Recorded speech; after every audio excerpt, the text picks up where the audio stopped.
What 100% ruins a movie for you every time? Maybe not 100%, but close to it.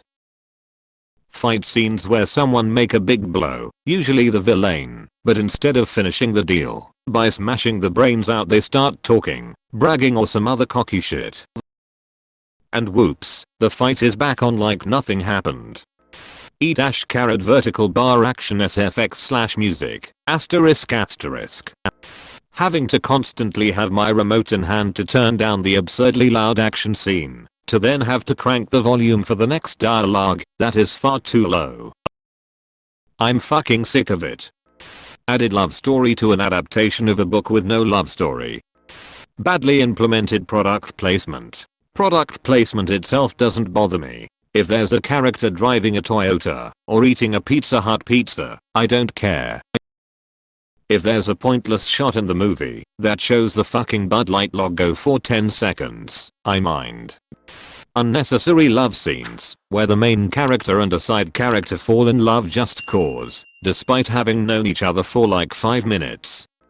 When the villain is always a few steps ahead of the hero for no reason. Somehow, the villain has managed to predict every move the hero and is going to make. When the movie calls for an ugly guy, they get an ugly guy. When the movie calls for an ugly girl, they get a sexy girl and dress her in dumpy clothes. When it's very obvious when someone isn't actually having a conversation on the phone, they just say their lines without giving enough pause for the other person to respond. I also hate when you're supposed to be looking at security footage, but it's clearly just a previous shot that's had a filter put over it. When things explode for no reason, vehicle had minor collision or simply rolls over and spontaneously explodes. Wow, great response guys. The hatred runs deeper when I think of how easily bad guys hotwire cars in movies also. The bit where hackers take 20 seconds of furious typing to disable a country's infrastructure.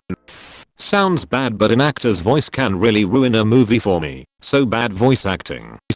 When one character who's an expert in some field stops to explain the most basic concepts to another character *WHO'*S also an expert on the same subject*. Action scenes with lots and lots of cuts that make it obvious or appear like the actors can't do the fight choreography. When the premise for a major conflict in the movie is something that any sane person would have just said, oh no, there's a misunderstanding, and they all have a laugh and go on with their days. But instead it turns into some convoluted drama. Video games in movies that are set after 1988, yet they all sound like Pac-Man or Space Invaders. The very strong/smart main villain turning weak/dumb in the end fight, so the heroes can win. When the trailers reveal most of the plot.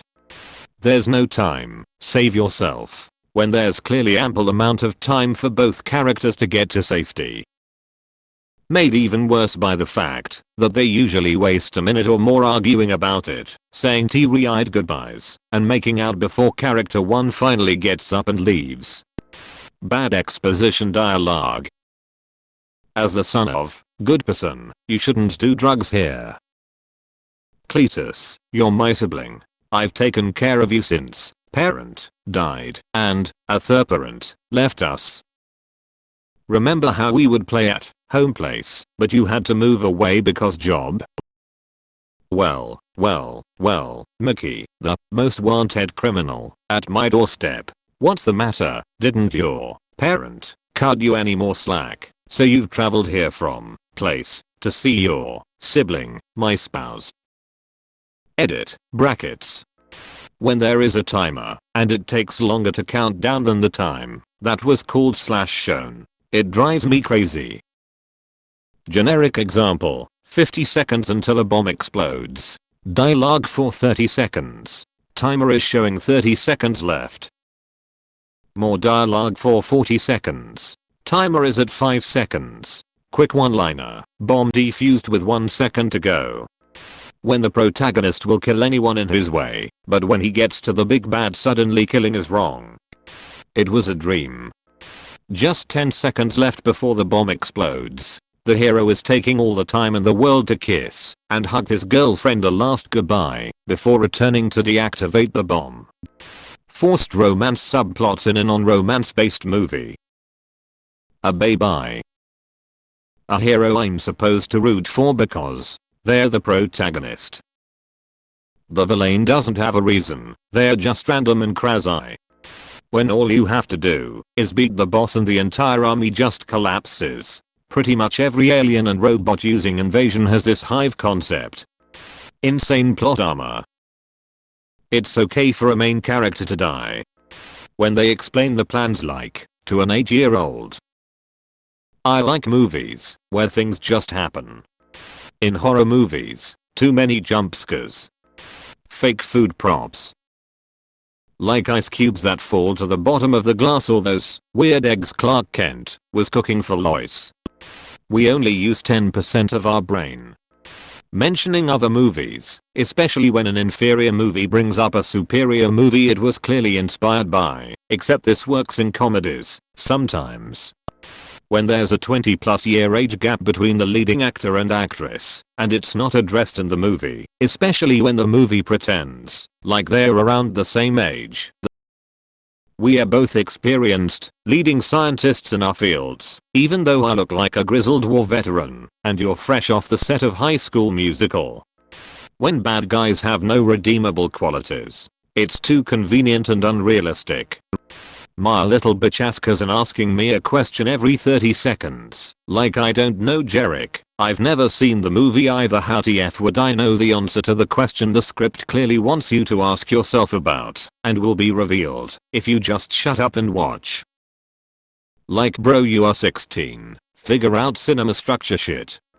When they have the chance to easily finish the bad guy off, no not like that, but they run away. The only film I remember that didn't was a British film called Severance. A character literally runs back with a shotgun and blows his head off as he's stuck. I can often tell when actors carry fake, well, empty suitcases, and even when they carry empty to-go cups. There's just something different in the way their bodies/muscles work then. Jesus Christ, it's a $50 million movie. How hard would it be to fill the cup and toss a couple of bricks in the suitcase? Someone who thinks they aren't spoiling stuff by constantly going, watch what's about to happen. Teenagers who sound like screenwriters trying to sound cool. Never in the history of humanity have two 15-year-olds randomly recited 18th century poetry to each other on the day they met, and all those snarky remarks makes the kids sound insufferable and annoying a lot more than clever. Also notice that somehow every clever 15-year-old always listens to music that was huge when the screenwriter was growing up, never something that is, you know, listened to by 15-year-olds, as if there was no good music around presently. PS. Also the whole sarcastic genius with no social clues. Yes, we get it, Dr. House was a hit 20 years ago. Now can we get Cumberbatch to play any other freaking role? Twist villains where the bad guy is revealed in the last 10 minutes of the movie.